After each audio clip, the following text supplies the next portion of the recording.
أنت أجهل من حمار أهلك حتى في علم التعبير، جاهل. كيف تنتقد علماء وأئمة؟ يعني الإمام أحمد تخرج وأنت تكذبه في التواصل الاجتماعي. أنت من أنت؟ أنت نكرة ما عاد أعرفك. أنا لما أقول الإمام أحمد يا أخي اخجل يا أخي، أقسم بالله يا جماعة. حبيت إني استشيرك في شيء، يا إنه أنا عندي مس وسحر. عندي مس وسحر. سحر. المشكل إني أنا لما تيجي توقع حاجة نعرفها قبل ما توقع. طيب يلا ها، أنا هذا بوقع المشكلة شيء عندي أنا. عندي. لحظة نعم. أنا بوقع شيء عندي وبك كيف تعرفين؟ يلا وقعت شيء، يلا. وش اللي توقعت وقعت؟ إني توقعت إني راح أمرض مرض شديد. ها؟ بمجرد إني وصلت للمنزل مرضت توقعت. المرض للموت. طيب اسمعيني. شيء تاني، نقود كمية كبيرة من النقود عندي. توقعت في نفس المكان وأنا صاعدة للبيت، توقعت إنه نقودي راح تنسرق. وصلت للمنزل لقيت نقودي مسروقة كلها. عادية جدا، هذا موضوع عادي. أحيانا إحنا لا، وإحنا جالسين في البيوت أتوقع إن فيه ضيف بيجيني شوية، لا يجيني ضيف. هذه عادية، هذه موجودة. يعني بس مو المشكل إني بتوقعها في نفس المكان. طيب. هذا يعني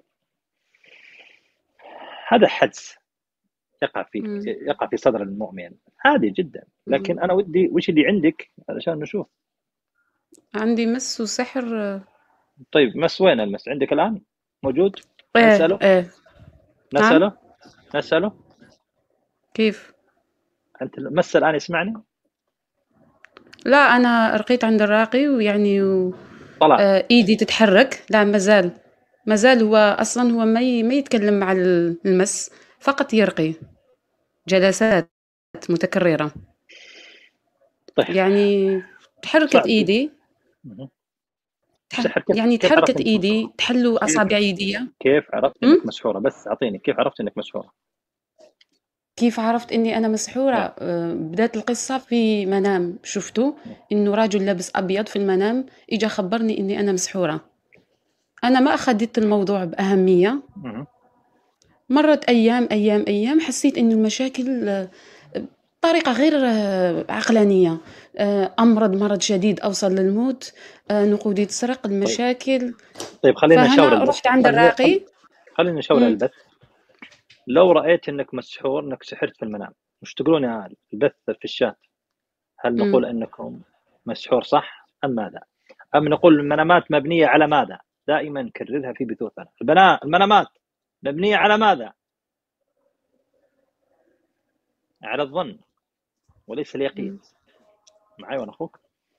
نعم. يعني المنامات ظنية وليس قطعية، يعني مم. ظن، ممكن يقع ممكن ما يقع، ممكن صح ممكن خطأ. فلو جاك مم. أحد وقال أنت ترك مسحور، ترى فلان أذاك، هذا ما يؤخذ عليه. مم. معي وأنا بس أخوك. تحققت أنا مع الراقي. رقالي الراقي. أصابع إيدي كلها فتحت وأصبحت هز في الإيد. هذا هز تلبس. قوي في الإيد. نعم. هذا تلبس من الجن. مس يعني إيدي تتحرك بشدة. بقع زرقاء تطلع، كل رقية تطلع بقع زرقاء. أها.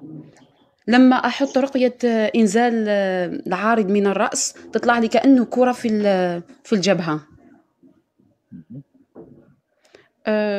أحلام كثيرة. الحمد لله الآن نقصت الأحلام. يعني نقصت مع الرقية، نقصت الحمد لله يعني. معناته آه، معناته بختصر لك، أنت يا أختي محتاجة إلى راقي فقط. محتاجة راقي، وأسأل الله عز وجل أن يحفظك ويجزاك الجنة. واصلي على الرقية ويسأل الله لك الشفاء. لكن مم. تذكر أن المرأة السوداء المشكل اللي أنا عندي ماتت إلى السحر النبي صلى الله عليه وسلم. مرشوش. السحر أوه. مرشوش. شوفي بعدك شوفي. أنت من أي دولة؟ الجزائر. أنا دائما أشدد في بعض المسائل، وأنا والله محب جدا. مم. يعني أنا أستطيع أقول لك يعني والله كلامك صحيح ورقيق، لكن أبغى لها مصلحتك. السحر موجود والتلبس مم. موجود. ما ودنا إن نقول شيء إلا فيك صح. انت الان ذكرتي شيء اقول ترى فيك تلبس، هذه هي من علامات التلبس. معي وانا اخوك. نعم. ما ذكرتيه من علامات التلبس. لكن نجي السحر المرشوش. طيب انا لما اقول سحر مرشوش شفت في المنام. ايوه نرجع وفسرت المنام. يعني وفسروا لك مش المنام حنحكي قالوا المنام، مرشوش. مش ححكي المنام. فسرت المنام خلينا نتكلم مرتين. خلينا نتكلم في ومن بعد الحقيقه دقيقة من بعد مسكت الجيران على عتبة البيت على الساعة 1 تاع الليل يرشوا على عتبة الباب. يعني زبط معي. وش بينك وبينهم الجيران؟ هو الجيران هادو جيران هما اللي سرقوا لي نقودي. نقود أمي، نقود أختي. هم اللي يسرقون البيت عندكم؟ طيب في الجزائر في حكومة، بلغوا الحكومة. بلغنا، دخلوا للسجن على كل حال. أخذت حقي قانونيا. فخلاص يعني الله يحفظك مع بس ناس. أنا حابة يعني طريقة لإبطال هذا السحر المرشوش على عتبة الباب. شوف هذه تقرأ على الآيات القرآنية على الماء وتنثرين الماء في مكان الشيء اللي حاصل، ما رش. هذا بما أنك شفت يقينا. إحنا نتكلم أحيانا عن الشيء اللي مو بيقين. لا لكن كون شفتي خلاص ما تقرين على آيات على ما وتنثرينها بنفس المكان اللي هي آيات السحر. إن الله سيبطله. فلما ألقوا قال موسى ما جئتم به السحر إن الله سيبطله إنما صنعوا كيد ساحر ولا يفلح الساحر حيث أتى وكذلك وقدمنا إلى ما عملوا من عمل فجعلناه هباء منثورا. نعم. وقال الله عز وجل فالذين كفروا قطعت لهم ثياب من نار يصب من فوق رؤوسهم والحميم يصهر به ما في بطونهم والجلود. من هذه الآيات وتقرأين كذلك اللي هي الفاتحة والإخلاص والفلق والناس وتدعين الله تبارك وتعالى تنثرين الماء على هذا المكان ولعل الله عز وجل أن يحفظك بحفظه يا رب. استدعك الله يا أختي. إن شاء الله. شكرا. الرضا ما عليك الأمر طيب. إيش سبب التلبس يا شيخ؟ شوف خلونا نتكلم عن نقطة واحدة. منهج أهل السنة والجماعة. في شخص الآن طالع في التواصل الاجتماعي يتكلم بفحش عظيم إن ما في تلبس ويكذب العلماء ويسفه و إلى آخره.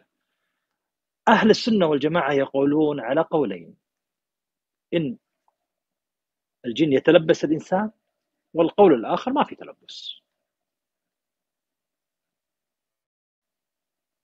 هذا أهل السنة والجماعة. لكن لما يطلع لي شخص، طبعا لما نقول أهل السنة والجماعة ترى علماء، يعني يقول لك الإمام أحمد، أقول لك شيخ الإسلام ابن تيمية، لما تخرج وأنت تكذب في التواصل الاجتماعي أنت من أنت؟ أنت نكرة ما عاد أعرفك. أنا لما أقول الإمام أحمد يا أخي اخجل يا أخي. أقسم بالله يا جماعة أنا شفت شيء. أنا أودي أحس والله ما ودي أتكلم. يعني يجي شخص ينكر البخاري، صح يا أنت تبغى أحد يصدق. أقسم بالله لا أقول لك حريمنا الكبار عجزنا، أقسم بالله ما يعطونك وجه. لما أنت يعني الإمام أحمد قاعد تكذبه. الإمام أحمد إمام أهل السنة والجماعة. أنت من أنت؟ بس ما عندي مشكلة. أنت من أنت؟ هل أنت ند؟ هل أنت قرين؟ هل عفوا هل أنت يعني مستهوي في علمه علشان نقول والله ممكن؟ يا رجل أنت تحفظ القرآن فقط، أنت لا تحسن التعبير، أنت أجهل من حمار أهلك حتى في علم التعبير، جاهل. كيف تنتقد علماء وأئمة؟ يعني الإمام أحمد يا رجل أنت صاحي تعرف الإمام أحمد إيش معناته؟ أنك تقول الإمام أحمد لا خل يعني في كبير، في أمور كبيرة. أنا لما أقول لك الإمام أحمد يا أخي استح على وجهك يا أخي. الإمام أحمد فيه من الورع وفيه من العلم الشيء العجيب. تجي أنت وأنت ما يعني حتى لو ما ترى ما حد انبرالك ولا حد ناقشك. تدري ليش؟ لأنهم ما يرونك حتى طالب علم. حتى طالب علم مستوى طالب علم ما يرونك، فلذلك ما حد جاك. يتحدث ما يطيح راسك، ما حد جاك أصلا. أنت تعتبر عند طلبة العلم نكرة أبدا. والله ما حد يعطيك وجه، لأن مستحيل أحد يعني أنت عرفت أنت قرآني، أنت ضارب لك وادي، أنت ما أدري هل لك رغبات تتقرب يمين شمين؟ ها، حاط حيلك على العلماء، علماء أهل السنة والجماعة، ولا أحد يرد عليك. وأنا والله ما أدري إيش خلاني حكي، والأصل ما أحد يعطيك وجه أبدا، ولا أحد يناظر والله فيك. إي والله. طيب أبشر يا رب، خلاص. ليش تسألوني؟ من يقصد؟ خلاص واحد، واحد. والله واحد. خلوه في حاله، الله يحفظنا بحفظه، يحفظنا بحفظه يا جماعة. يا هلا، ولا صحيح ولا أحد يجلس معهم، هذا صحيح. تجاوز أبو الياس؟ لا، ما تجاوز. أول من اسمه، لا اتركونا، لا اتركونا بس. طيب أنا بستأذنكم، وبإذن الله كل ليلة بثنا حيكون الساعة 12 في الليل على توقيت الرياض، يكون أفضل. إيش رأيكم؟ 12 في الليل.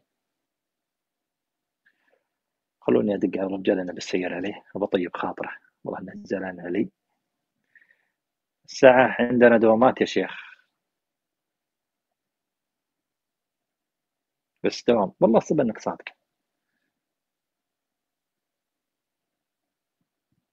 خلونا نجرب 12. أصلا ما حد ينام 12، مستحيل. وحدة ما عاد ينام، الأغلب ينام على 2 على.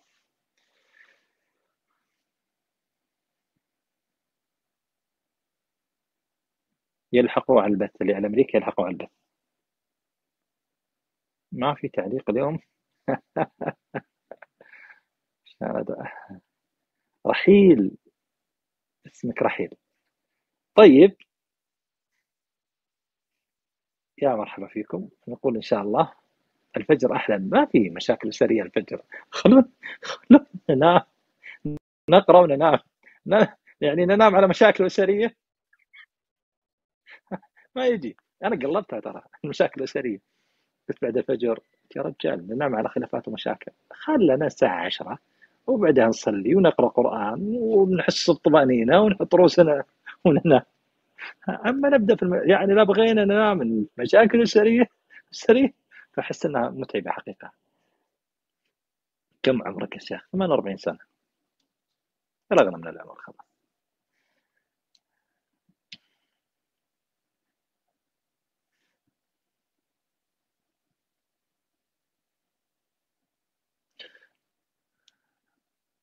نجد. طيب، بعد راسي الله. خلاص، وحدة تسب، ما عليك، خلينا ناخذ حسنات بعد رمضان. خالد،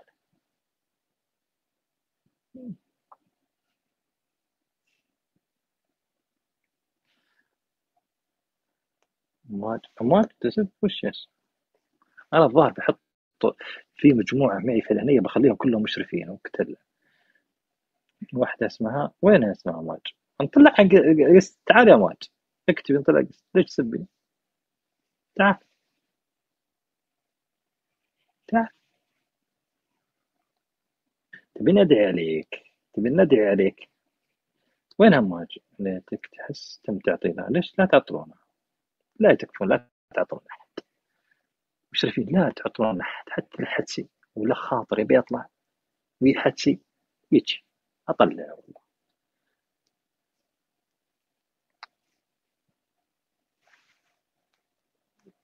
يعني عادي، حتى لو تبي تنتقد وعندك وجهة نظر مخالفة تعال بينها، البث مفتوح. أنا أستغفرك والله، أبدا والله صدري الديور بالتريلات، بس شخصي أنا. إيه، لا تتعدى شوي، انتبه.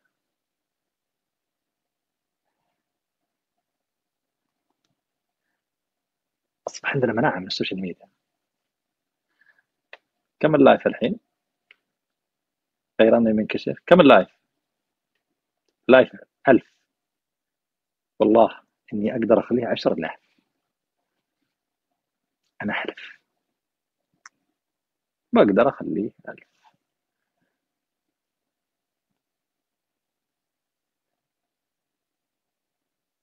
كيف؟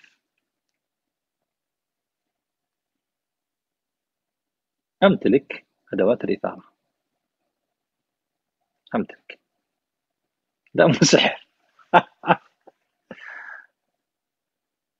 أمتلك، بس تقلب على جهة التفسير ونعطيكم كاش نص ساعة إلا أنت اللايف فوق 20,000. ما سهل جدا. لكن خلونا على 1000 حولها، 2000 3 نقدر ناخذ منهم. حتى طيب خاطرك، تعال ادخل البيت، تعال ادخل الجست، هات آرائك، نشارك في أمورك، قريب منك، نسمع منك، تسمع منا. يعني حليل.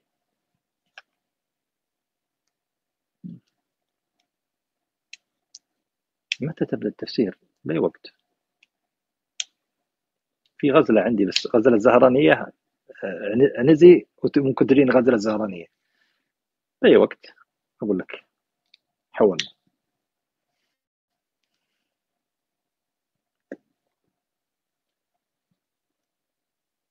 وممكن كمان أتكلم في أمور ثانية.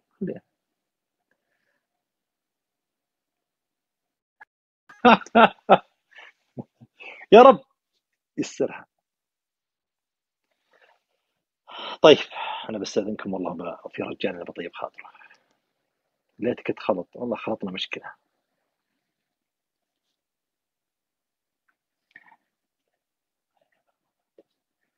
ممكن 10 الأواخر، ممكن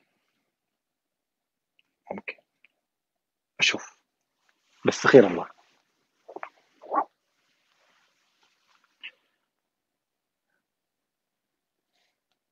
ممكن في برنامج لو فتح أبشر.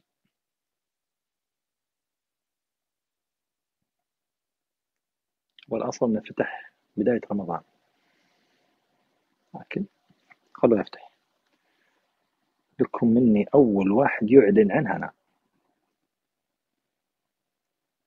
أنا فاتح حساب فيه بس لسه ما نزل السوق. لا ما هو التيك توك، لا. أول ما يفتح ترى أنا فاتح حسابي موجود فيه. لا ولا انستغرام، جديد.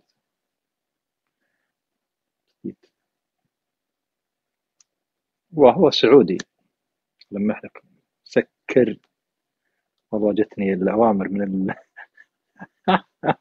المشرفين يقول تحفظ يا شيخ سكر.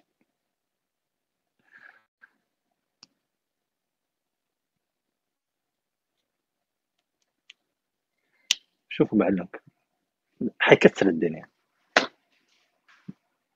لا جاك ولا غير. استودعكم الله، مع السلامة. الوالد والوالدة أحيانا يصير بينهم خلاف، يعني بقول لك التفاصيل شوي يعني عشان يصير عندك تصور. الوالدة هي اللي كل شيء تشتري للبيت، يعني هي الحمد لله أغنى من الوالد وعادي. بس أحيانا الوالد مثلا يشتري ثلاجة، يقول للوالدة إن هي ب5,000 وحنا ندري حنا والوالدة إنه ب3,000، وأنا اللي ماسكة حسابات الوالدة ما تعرف للمباشر، ومن يقول حولي لي 5 وهي سعرها 3 مثلا، هو من يبدأ يقول لا أنت تبع أمك ويزعل علي، وأنا ما أدري. أنا لو أخذت من فلوس أمي بتزعل، لو وطعت أبوي، لو عصيت أبوي بيزعل. أنا دايم بين نارين. طيب خليهم هم بين بعضهم. الوالدة ما تعرف تحول ولا تعرف للتحويل ولا، وهو يقول يدخلي الحساب حولي لي مثلا. والوالدة تقول لا تعطينه إلا حقه.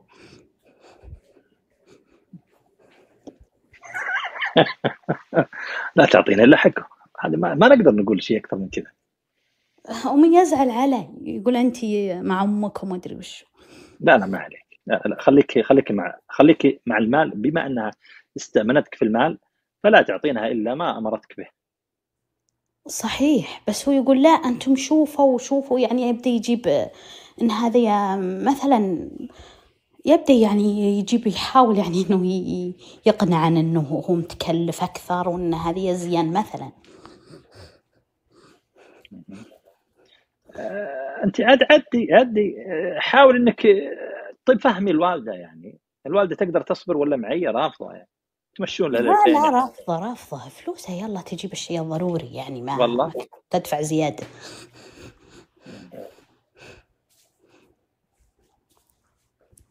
فانا اشوف انك لا تعطينا الا ما امرتك امك فيه، ما عليك يعني اذا ان عندك فلوس تبي تعطينا من عندك تجبرين خاطره، هذا عاد شيء يخصك، لكنك لا تعطينا الا ما امرتك لا امك. والله ليت عندي، والله لا أعطيه وأجبر خاطره.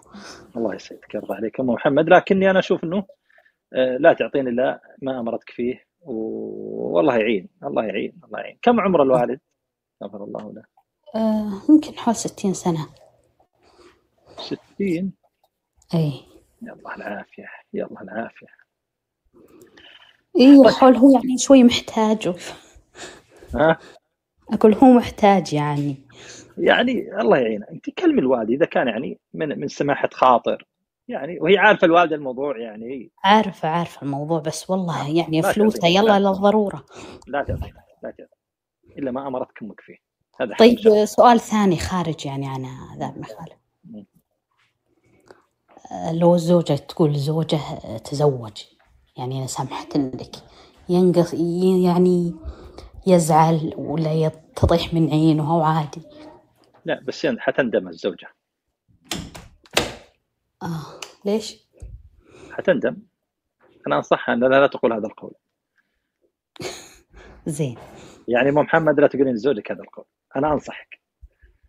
والله إني وذا، بس أدري إني مقصرة، ولا أحب يعني مثل ما ذكرت الجنس وما الجنس، أنا ما لي رغبة أبد. لا خلاص هذا كذا مقتنعه انت انك مقصره في ذا الامر. لا أي. انا ارى انك تسمحي له اذا ان أنا خاطرك أدري، طيب. بس خاطرك هو طيب. مو بكأنه هي يعني يشوفها إني ما بيك وكذا. لا ابدا لا يعني مفهوم يعني صرحي قولي والله انا ما عندي رغبه في هذا الشيء، وانا الشيء هذا يضايقني ويتعبني، فانا اشور عليك اني ابقى على ذمك وزوجك وانا ام عيالك، ولا يمنع انك تتزوج تاخذ لك ثانيه، حتى لو اخذت مثلا. كم عمره هو؟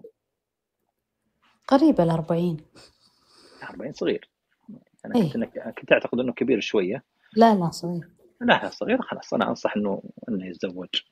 وهذا اذا انك انت تعرفين يقينا نفسك انك ما تستطيعين على هذا الشيء او لا ترغبين البتة، لا إيه ترجع يعني أعرف من نفسي. الحكمه. خلاص اجل من الحكمه انك تقولين انك زوجك يتزوج على عينك احسن من يروح، إيه او صح. يحصل يا يروح يا يصير في تقصير منك. صح ولا لا؟ صح. الله يسعدك يا محمد، يا هذا اللي انا اراه. الله يوفقك، يا هلا فيك. الله يجزاك. يا هلا فيك، يا مرحبا يا مرحبا. وجهها للعلاج. لا خلاص امراه كبيره تعرف كل شيء. نقول الله يحفظها.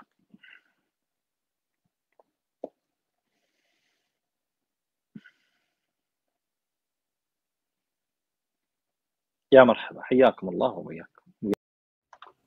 حياك، تفضل. شلون أشارك معك؟ تفضل يا اختي إيه؟ اسمعك. انت في البث الحين. عادي بصوتي. لا عادي، بس انت عنها مهبول. نسمعك يا اختي، نسمعك، تفضلي. خليهم يعرفون صوتي، شيء من خلق الله.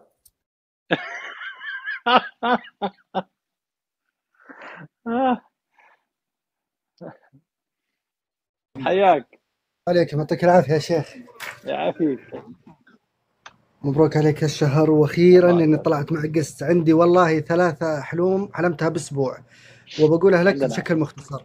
اسمع يا لميس، عندنا بث استشارات اسريه فقط، تفسير منامات. تعال اسمع ببشر. تكفى يا شيخ، والله العظيم من اول وانت تفسر احلامه بطلع معك، بقول لك حلمي ما قدرت، الحين طلعت. والله ما وقف.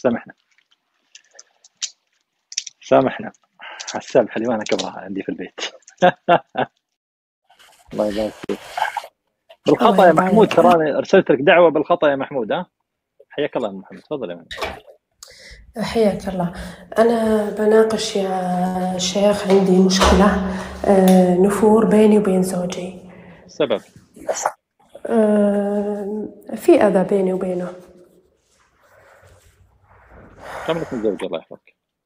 20 سنة. النفور متى بدأ؟ النفور بدأ بتدرجات لحد ما وصل القمة له تقريبا سنة كاملة. الآن أنا وزوجي يعني زي الأخوان. طيب حلو.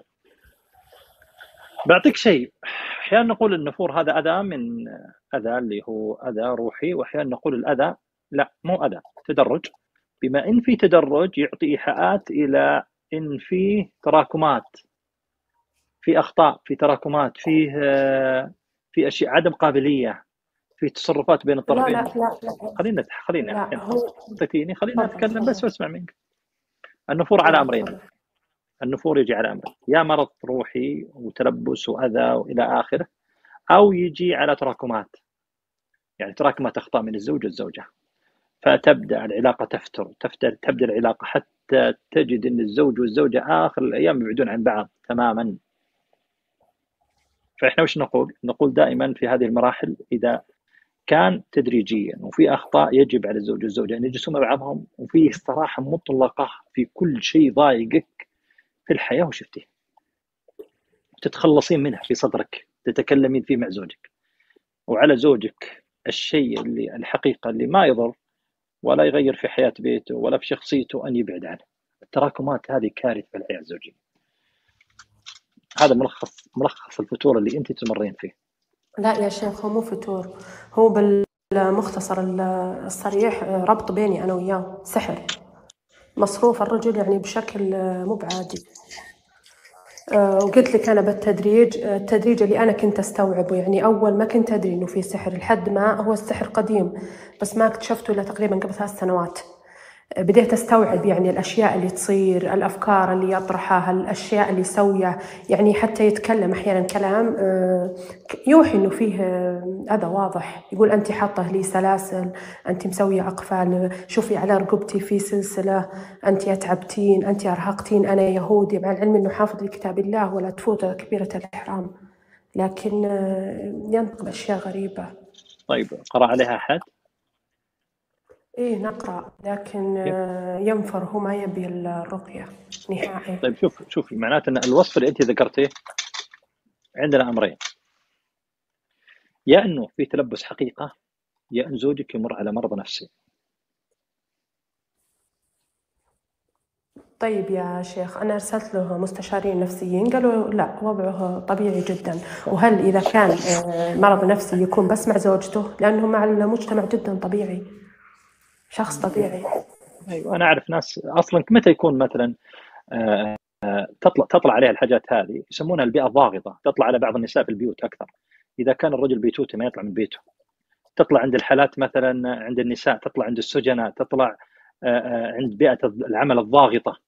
يعني بعض الدول تجد أنه 12 ساعة يعمل، فبيئة ضاغطة، تجد أن الحالات هذه يتعرض لها شخص في العمل، لكن مجرد ما يخرج من العمل تجد أنه يرتاح شوي. هذا اللي أنا أشوفه. بس أني أنا بما أن ذهب الأخصائي النفسيين قالوا ما في شيء، أنا أوصي في الرقية وأسأل الله تبارك وتعالى لها الشفاء. مسددة يا أخي، مع السلامة يا محمد. الله يجزاك خير.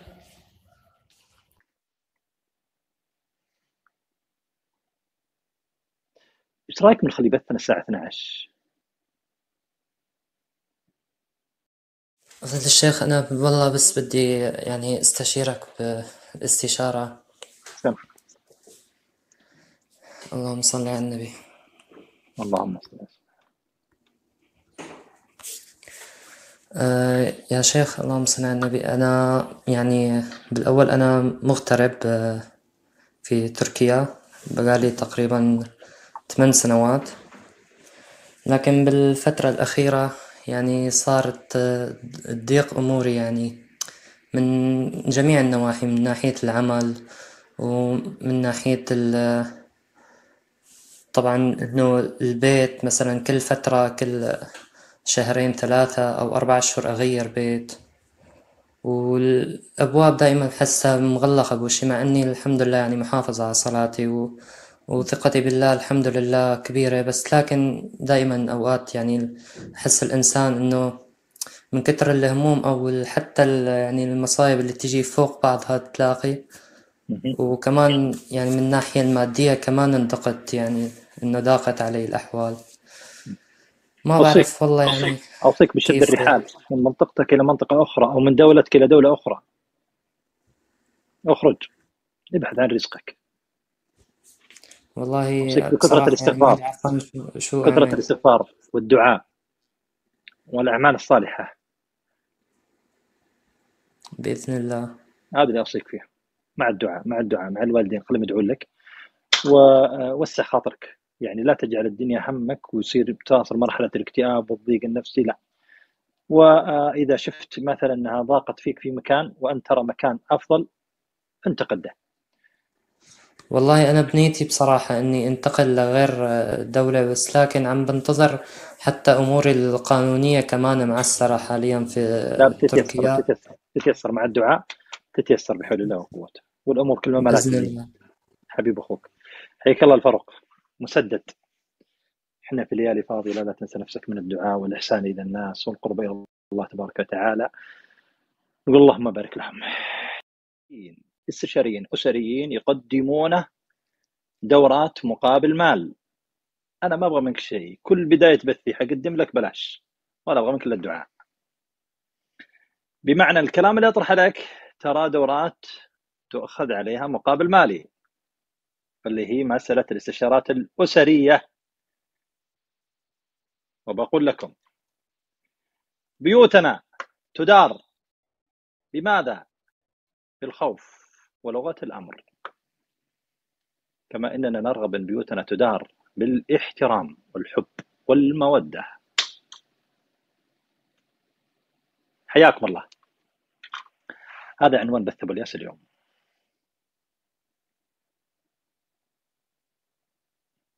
كيف تدار بيوتنا؟ كيف تدار بيوتنا؟ الكلام اللي أنا أقوله لك ترى ما يختلف عليه اثنين، إن أغلب البيوت تدار بالخوف ولغة الأمر. إحنا نطالب بأن بيوتنا تدار بالاحترام والحب والمودة.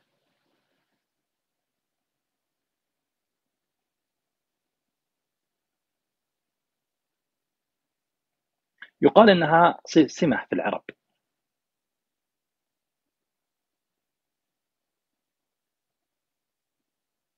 والاحتواء، أحسن الله إليك، الاحتواء والاحترام والمودة والمحبة. نطالب أن بيوتنا تدار بهذه الصفة، يعني بمعنى إن الخطاب هذا للآباء أو للرجال بمعنى أصح. دعونا من لغة الخوف، لغة الأمر، وإن بيوتنا ما تدار إلا بالخوف. مشكلة يا جماعة. شيروا البث.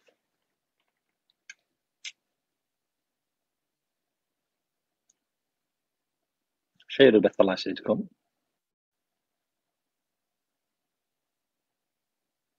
والياس صرت تفتح مرتين، والله أنا صرت فاضي فتحت. تشير البث، شيروا البث، الله يحفظكم. كبسوا ارفعوا اللايف. تكلم عن بدر مطير يقول شاركوا البث. سعدك الله يا بدر. يا مرحبا فيكم. بثوثنا ترى كلها في بث الساعة 3 في الليل، على حسب إذا كان في فراغ. أبشروا. كيف بالقوة يا شيخ؟ بنتكلم عن الموضوع. أبشر. معناته أن لغة الأمر، ما إحنا نعيش أحيانا بعض الأسر، بعض الأهالي، ومعنا صح بعض النساء تعيش خوف، وأصبح البيت يدار بالخوف ولغة الأمر. هذه مشكلة. يا مرحبا ويا هلا. أبو الياس، وش الزواج التقليدي؟ وش الزواج الحب؟ وأي منهما زواج شرعي؟ الزواج الشرعي طول عمري إذا تزوجت على سنة الله ورسوله وأخذت زوجك وحبيتها من قلبك، قبلها زواج حب ما هو بصحيح أبدا. هذا الشيء نختلف معه تماما، ونختلف مع بعض إخواننا الاستشاريين اللي يخرجون تأثرت عليهم بعض الكتب الغربية. هذه نختلف معهم تماما، ولهم مجهودهم حقيقة في الإصلاح الأسري، لهم مجهودهم، لكن ممكن عندهم رؤية إحنا نختلف فيها. إحنا نقول الحب بعد الزواج.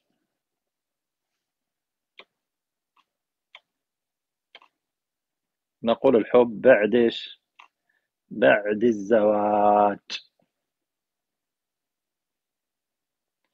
نعم هذا الصحيح.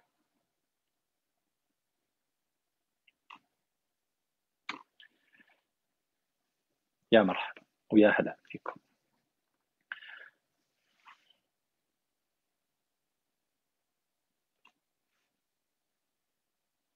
حياكم الله وبياكم ومرحبا مليون في الجميع.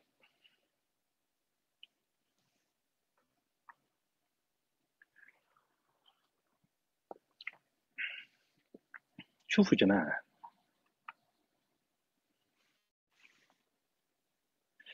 في شيء لازم نعرفه،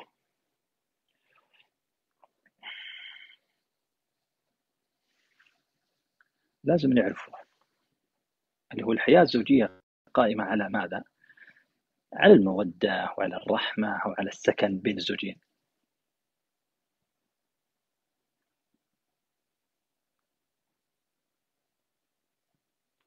ثقة بين الزوجين.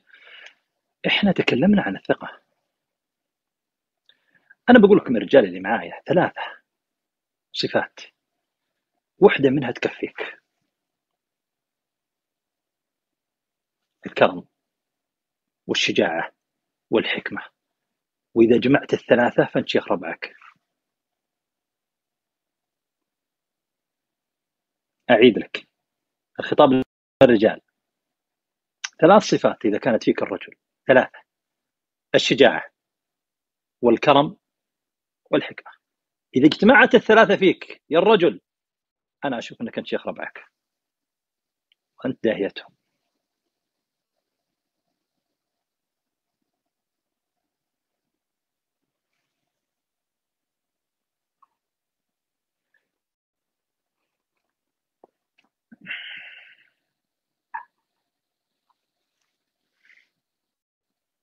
يا مرحب يا مرحب ويا هلا في الجميع. نقول بثنا اليوم بعنوان ماذا؟ بيوتنا تدار باللغة الأمر والخوف، ولا تدار بالاحترام والحب والمودة. الأغلب نبغى بيوتنا تدار بالاحترام يا جماعة، ما نبغى بيوتنا تدار بالخوف. هذه مشكلة. يا مرحبا. نتكلم عن 5 صفات تلفت نظر الرجل إلى المرأة. أعيد. اشرب بيمينك، الكاميرا تعكس يا بعد راسي والله. أحسن الله عليك، لعل الكاميرا بخير. الكاميرا وأنا أخوك إذا بهذه الصفة تعكس تشوف أنها شمال. الله يسعدك، أمرتنا بطاعة بخير. الله يسعدك. 5 صفات تلفت النظر. 5 صفات تلفت نظر الرجل للمرأة. ما هي ال5 صفات؟ الخطاب الخواتي، يسأل الله عز وجل أن يحفظهم ويسدد خطاهم. 5 تلفت نظر الرجل للمرأة. ترى الكلام اللي أقوله لكم ترى دورة تدفع عليها فلوس مقابل تأخذ هذه المعلومة. بل بعض الاستشاريين لا يمكن يتكلم فيه في بث أبدا، يحل لك المشكلة ويقول لك تعال لي دورة عشان تدفع. لا، أنا ما أبغى منك شيء إلا الدعاء، بعطيك إياها في البث. 5 صفات تلفت نظر الرجل للمرأة. ما هي؟ 1: أنوثة المرأة. الأنوثة في كلامها، الأنوثة في لبسها، الأنوثة في جمالها، الأنوثة في إيحاءاتها. هذه تلفت نظر الرجل بما تعنيه الكلمة. أنت استشاري مرخص، لعلك تدخل سنابي وتراني منزل اليوم سنابة عن هذا الموضوع، تشوف أن أخوك مدرب معتمد. خلاص أجبتك أنا، ها؟ طيب. 1: الأنوثة. 2: الاحترام. طبيعة الاحترام عند الرجل، يعني بمعنى إيش معنى الاحترام يا جماعة؟ لما نقول الاحترام، هو أحيانا بعض الرجال يرى إنك لا ترفع صوته، وهذه السمة عند بعض الرجال. بعض الرجال يعني يرى من الاحترام عدم إهانته. يرى بعضهم عدم استحقاره، عدم استنقاصه، مشورته في بعض الأمور، ترى هذه يعتبرها بعض الرجال احترام، وهذا الرجل لا يتنازل عنها، ويعتبرون بعض الرجال خط أحمر اللي هو احترامه. طيب احنا نشوف في بعض الرجال يميل إلى مثلا الأنوثة، وفي بعض النساء اللي هي يميل إلى المسترجلة أو يسمونها المترجلة، اللي كأنها رجل. ترى بعض الرجال يرغب هذه الشخصية، لكن وين يرغبها؟ ترى يرغبها في العمل. غير العمل ما يرغب الرجل أن تكون يرى امرأته في بيته مسترجلة أبدا. مسترجلة يعني تأخذ صفات بعض الصفات الرجولة. طيب النقطة الثالثة، بعض الرجال ترى لا يرغب الرجل المرأة النكدية، يرغب المرأة اللي فيها شيء من الفكاهة، شيء من المرح. دائما المرأة اللي فيها من المرح دائما تطرح كل موضوعها، الكلام اللي هي تطرحه، أطروحاتها دائما تكون فيها بعيدة عن التوتر، فيها نوع من المرح، فيها نوع من الفكاهة، تجد ان كلامها مقبول. بينما النكدية حتى لو تطرح موضوع تجد انها تطرحه يعني بعبارات قاسية، عبارات تأبى الأنفس، تمجها المسامع، فتجد الرجل لا يقبل. النقطة الرابعة اللي هي الثقافة، بمعنى أن الرجل أحيانا لو يتكلم مع المرأة يجد أنها جامدة، نعم إيه نعم إيه، مو فاهمة. ترى الرجل يريد أن المرأة ثقافتها شوية عالية، لما يطرح أي موضوع أنها تشارك فيه، وهذا في صفة من الرجال. هذه سمة موجودة في بعض الرجال. نعم يرغب المرأة أن ما تكون جامدة، يكون يعني تشاركه. طبعا النقطة الخامسة اللي هي الجسد، وهذه موجودة عند الرجال، يعني يرى في رشاقتها في إلى آخره. نلخص هذه الأمور الخمسة اللي حنا ذكرناها. أختي المرأة، إذا بغيت الرجل ينظر إليك فاحرصي على هذه الخمسة. 1 أنوثتك في قولك، في فعلك، في لبسك، في جمالك، وابعدي كل البعد عن الاسترجال مع الزوج. 2 الاحترام. 3 يعني الفكاهة والمرح، ابعدي كل البعد عن تكوني شخصية نكدية. 3 الثقافة، الرجل إذا طرح شيء أو طرح موضوع يريد أن زوجته تشاركه. النقطة الخامسة اللي هي الجسد كما يقولون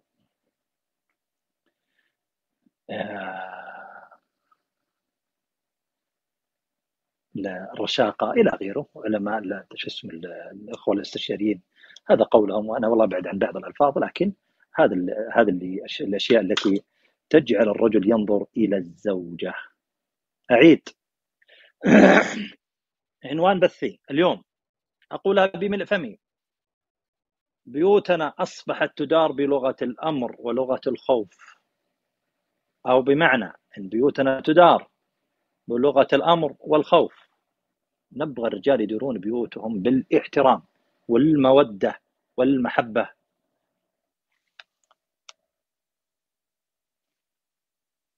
أصبحت متعبة. إيش اللي أنتم حاطين؟ أنا شوف. طيب يا مرحبا فيكم، حياكم الله وبياكم، ومرحبا مليون.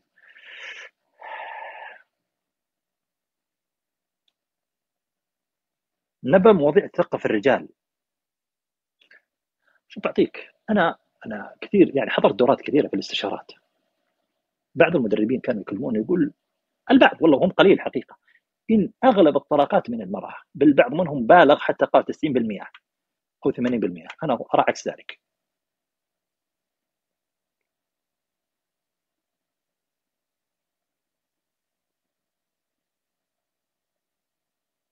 أنا أرى عكس ذلك. أنا أقول السبب لا شك إن بعض النساء فيه، لكن أغلب الأسباب من الرجل.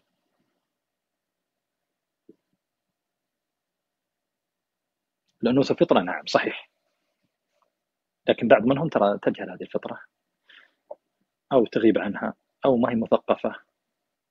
نعم. إحنا لما كلها من الرجال اللي نعم. شوفوا يا جماعة، دائما الوسطية زينة،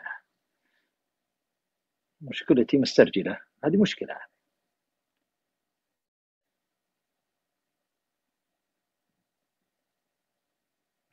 يجي يقول تعدد من الدين، ولا يا أخي بصرك، تعدد بكيفك. احنا ما نتكلم احنا نتكلم عن أخطاء الرجال، ونتكلم عن أخطاء النساء، ونتكلم كيف المرأة تكسب زوجها، كيف المرأة تبعد التوتر عن حياتها الزوجية.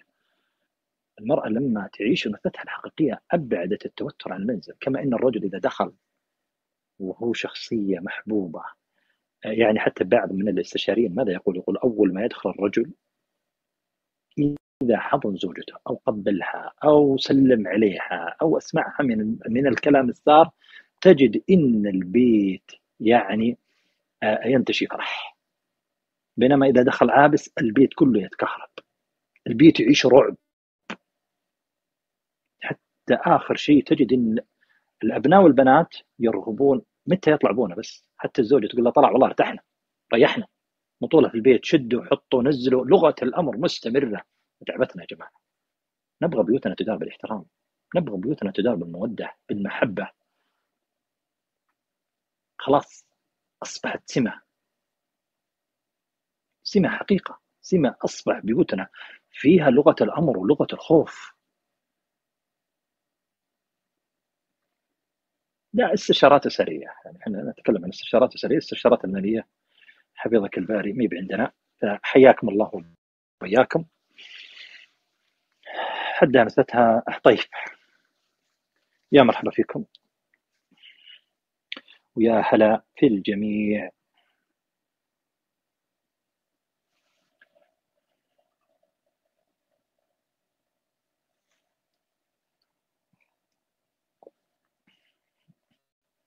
طبعا المرأة الحقيقة أنها تنشغل في بيتها. المرأة الذكية تكسب الرجل. يعني إحنا في أسباب نقول دائما الرجل يذهب للاستراحات. الرجل بداية حياته يتعلق في زوجته، ثم من فترة نجد أن الزوج يبي يطلع كثير من البيت. حتى المرأة بداية الحياة الزوجية تجد أن المرأة متعلقة جدا في زوجها، ثم فجأة تحس اتجاه هذا الرجل يعني برود، تحس المحبة بدأت تخف. ليش؟ ما هو السبب الحقيقي. هذا اللي السبب الحقيقي حنتكلم عنه البث القادم بحول الله وقوته. إن السبب الحقيقي في الزوج والزوجة، المرحلة يسمونها مرحلة الفتور في العلاقة الزوجية، حنتكلم عنها البث القادم بحول الله وقوته، وكيف الزوجة تتغلب على هذا الأمر وكيف الزوج يتخلص من هذا الأمر. إذا خرج الزوج، وأكثر الخرجات من البيت وهو كان يحبها بداية حياتها الزوجية، أنا أقول على الزوجة أن تراجع نفسها، كما إن الزوج إذا الزوجة تعلقت في بداية حياتها في الرجل ثم سقطت الأقنعة، أنا أقول على الزوج أن يراجع نفسه. كيف يراجع نفسه؟ بإذن الله بثنا القادم اللي إن شاء الله بكرة أول ليلة لا بكرة حنتكلم بداية البث بحول الله وقوته عن هذا الموضوع. وبقول لكم من بين فمي والله تستطيعين وتستطيع أنك تحتوي زوجك. إحنا عندنا مشاكل يا جماعة. مشكلة وش هي؟ خلونا نتكلم عن الرجل. وبقول لكم الأشياء اللي تجيني. يا شيخة بتزوج مسيار، يا شيخة باخذ الثانية. طيب أول سؤال أنا يبدي أسأله، أقول ما هي الأسباب اللي أنت جعلتك تبى تاخذ الثانية أو تبى تاخذ النساء؟ وش السبب الحقيقي؟ أنت الآن بتعدد أو تبى تاخذ مسيار، أو معنى أصح تذهب إلى علاقة محرمة. ما هو السبب الحقيقي؟ دائما أسأل الرجال. شوفوا نترك بعض النزوات اللي موجودة، لا ما نتكلم عنها، إحنا نتكلم عن الغالب. الغالب إنه هذا الرجل فقد أشياء عند الزوجة. بداية الحياة الزوجية كان يشوفها، لما فقدها بدأ يبحث عنها، سواء كانت العاطفة أو الجسد. وأكثر الرجال حتى إنهم في الاستشارات الأسرية مش يقولوا لك، يقول لك الرجل يذهب إلى الجنس بينما المرأة تذهب إلى العاطفة، أو الأغلب. الشياطين لعبة في مخهم، في قصور. شوفوا يا جماعة، أحيانا المرأة وش نقول في هذه الحالة؟ طيب وش عنده؟ أعطاني سبب 2 3 4. خلني أقول لك سؤال واحد دائما أطرح عليه، أقول طيب ذهبت بزوجتك وصارحتها؟ يقول لا يا شيخ. أنا أقولها بملء فمي، 99% من الزوجات لو جيت صارحتها بالقصور اللي فيها، أنا أكاد أجزم أن الزوجة تماما تغير هذا الشيء، هذا السلوك أو هذه السمة أو هذا الطبع الموجود في الزوجة، أنا أجزم أن الزوجة حتغيره تماما. لكن كيف يكون الطرح؟ الطرح يكون يعني جميل جدا، بعيد كل البعد أن يكون يعني فيه من المودة، فيه من الرحمة، فيه من الجو الجميل جدا. أذكر لها محبتي الشيء، أنا يعني أصرح أن هذا الأمر ناقصني وأنا أرغبه. أنا أقول لك 99% من الزوجات تلبي لك، لكن إحنا ينقصنا إنك تصارح زوجك وتجلس معها تبين لها.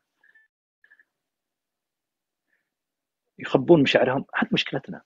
طبعا هذه في رجال بهذه الصفة تجد إنه ما يظهر محبته، لكن يظهرها بالأفعال، يظهرها بالأفعال. يبون عذر الخيانة. شوف بعطيك شيء واحد، اللي سمته خيانة، اللي فيه الخيانة قبل لا ياخذك هو خاين ترى، بس خاين مع من؟ مع امرأة. نرجع في طرف ثاني معه ترى، امرأة. احنا نتكلم عن الرجال، طيب الطرف اللي مع الرجل من هو؟ ترى امرأة. المرأة اللي خانت رجلها وسوت علاقات محرمة مع رجل متزوج، ترى هذه متزوجة كمان. احنا كمان نتكلم عنها.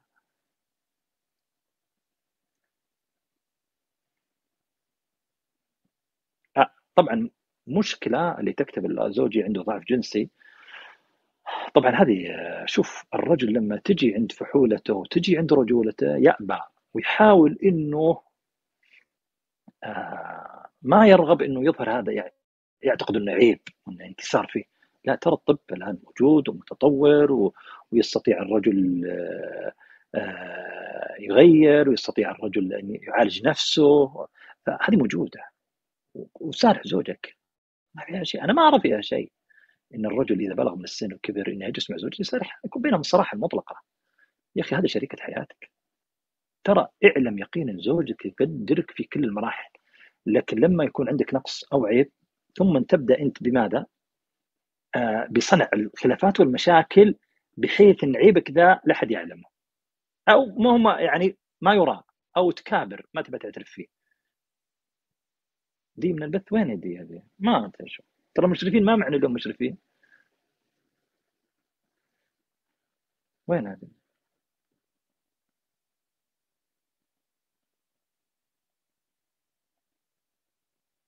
وين من فيه موجود هنا؟ رضا موجودة؟ طيب رضا اكتبي بحطك مشرفة اليوم.